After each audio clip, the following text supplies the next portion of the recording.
제 채널의 영상을 시청해 주시는 분들의 80%는 여성분입니다. 반면 컴퓨터, 노트북, 카메라 등을 다루는 IT 유튜버 분들은 주 시청자층이 남성분이라고 하십니다. 그런 의미로 오늘 컨텐츠는 이거 대놓고 조회수 폭망하자는 거 아닌가 라는 위험성을 안고 있습니다. 바로 2018년도 삼성 노트북 펜 13인치와 역시 2018년도 맥북 프로 15인치의 사용 후기입니다. 매일매일 다이어트만 보자면 지루하시잖아요. 컨텐츠의 다양성을 위해서 새롭게 시도해보고 있습니다. 아이고, 새로운 시도로 고생이 많네 하고 생각되시는 분들은 좋아래, 구독과 좋아요 한 번씩 꾹꾹 눌러주세요.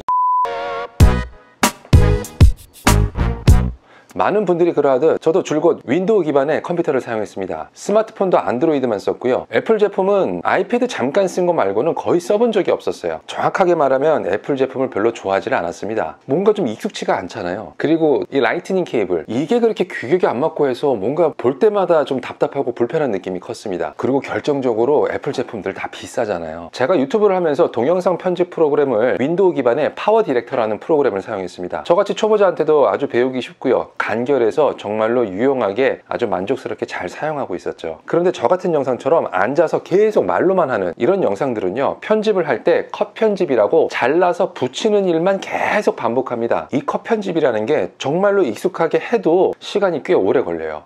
그래서 어떻게 하면 좀 시간을 단축할 수 있을까라고 생각을 했는데, 파이널 컷이라고 하는 프로그램이 이 컷 편집을 할 때 굉장히 편리하고 빠르다라는 얘기를 들었습니다. 문제는 이 파이널 컷은 애플 제품에서만 돌아간다는 거죠. 편집 시간을 단축하기 위해서 파이널 컷이라는 프로그램을 쓰고 싶으면 내 팔자에도 없는 애플 제품 맥북을 사야 한다는 결론이 났는데요. 몇 달을 고민했습니다. 그리고는 질렀죠. 한 달 좀 넘게 사용을 했는데요. 윈도우만 쓰던 컴퓨터 왕초보가 처음으로 맥북 프로를 한 달 사용한 후기 말씀드리겠습니다. 먼저 단점부터.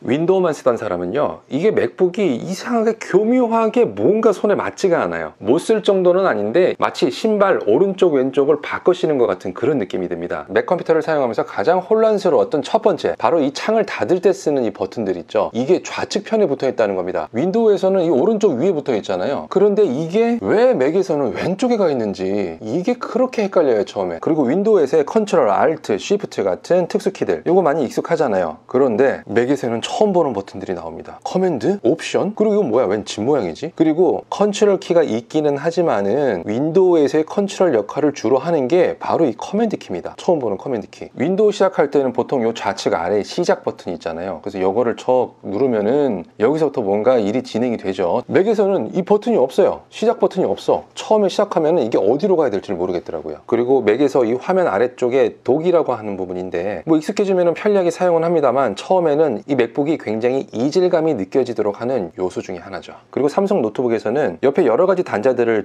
지원했거든요. HDMI 단자, USB-C 단자, 반대쪽에는 커다란 USB 단자, 마이크로 SD 카드 리더기도 있었습니다. 그런데 맥북에는 덜렁 USB-C 포트처럼 생긴 이 썬더볼트 3라고 하는 이 단자가 왼쪽에 2개, 오른쪽에 2개, 이게 끝이에요. 이렇게 생긴 USB 단자를 어디 꼽을 데가 없어요, 꼽을 데가. 그래서 어쩔 수 없이 이렇게 중간에 연결을 해주는 허브를 사용할 수밖에 없게 되죠. 덜렁덜렁 하면서 이걸 들고 다녀야 된다는 거. 그리고 안드로이드 폰 쓰는 분들은 이 스마트폰을 직접 노트북과 연결했을 때 이게 읽혀지지가 않아요. 그래서 이런저런 보조적인 프로그램이 추가로 필요합니다. 그리고 가장 결정적인 거, 한글 영어 변환하는 키가 보통 윈도우에는 스페이스바 오른쪽에 있잖아요. 그런데 이 맥북에서는 이 캡스락 자리에 떡하니 이 한영 변환키가 들어있어요. 이게 처음에는 아주 환장을 해요. 보통 윈도우에 한영키 있는 자리에 떡하니 커맨드라고 하는 처음 보는 키가 붙어 있거든요. 맥북에서 조금 이게 익숙해질만 하면 윈도우 컴퓨터를 쓰다가 이거를 안 누르고 이 캡스락을 누르게 되는 아주 환장하는 사태가 벌어지죠. 나중에 알고 보니까 이 우측에 있는 커맨드 키를 마치 한영키처럼 바꾸는 방법도 있더라고요. 그런데 그 방법을 알고 난 때에는 이미 이쪽에 한영키가 익숙해져서 억울해서 안 바꿨습니다. 그리고 비쌉니다.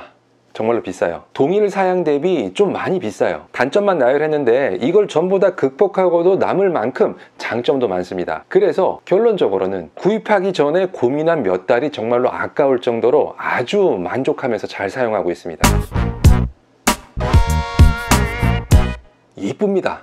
이뻐요. 뭔가 딱 떨어지고 날카로우면서 따뜻한 느낌이 뭔가 이뻐요. 새처럼한 느낌이 나요. 사실 삼성 노트북도 사용할 때 디자인 꽤 이쁘다고 생각했거든요. 그런데 이게 상판이 누르면 좀 꿀렁꿀렁한 느낌이 나요. 그런데 이게 맥북은 짱짱합니다 아주. 그리고 영상에서 잘 보이지는 않을 것 같은데 이게 화면이 레티나 디스플레이라고 굉장히 깨끗합니다. 그냥 화면이 짱짱하게 이뻐요. 그리고 컴퓨터의 반응이 빠릅니다. 윈도우 컴퓨터는 탁 치면 바로 딱 돌아보는 느낌? 탁 치면 바로 돌아보고 이렇게 빠르게 반응하는 느낌이 드는데 이 맥북은 뭐랄까 이렇게 치려고 하면 바로 쳐다보는, 치기도 전에 반응하는 그런 느낌이랄까요? 좀 과장된 표현이긴 했지만 이게 하드웨어와 소프트웨어를 한 회사에서 만들면서 서로 최적화가 아주 잘 되어 있기 때문에 그렇다고 하더라고요. 아무튼 기존에 쓰던 삼성 노트북과 맥북이 서로 CPU와 램이 거의 동일합니다. 그런데도 맥북이 뭔가 살짝 산뜻하고 살짝 좀 더 빠르고 살짝 더 가볍고 그래요. 그리고 맥북을 사고 나서의 가장 큰 변화, 마우스를 안 씁니다. 제가 이 애플 마우스를 사기는 했는데 이거 안 쓰게 돼요. 이 트랙패드라고 아주 광활한 터치패드가 있죠. 이것만 가지고도 마우스 없이 애지간한 작업들이 다 해결이 됩니다. 그래서 왼손은 키보드에 올려놓고 오른손은 트랙패드에 올려놓고 이렇게 해서 작업을 하게 돼요. 그리고 이 트랙패드가 너무 커서 타이핑할 때 여기 걸리지 않느냐고 얘기하시는 분이 있어요. 이렇게 보시면 손가락으로는 인지가 되는데 손바닥으로 올려놨을 때에는 이게 인지가 안 돼요, 신기하게. 그래서 생각보다 이 큰 것 때문에 별로 불편한 일은 없습니다. 맥북을 사서 파이널 컷 프로를 쓰면서 확실히 컷 편집 속도가 더 빨라졌습니다. 이번에 맥북을 사용하면서 정말로 크게 느낀 점이 하나 있습니다. 사람이든 기계든 이거 직접 경험해보지 않고 그동안의 선입견만으로 판단해서는 안 되겠다. 그럼 오늘도 영상 봐주셔서 감사하고 저는 다음 비디오 때 뵙도록 하겠습니다. 여러분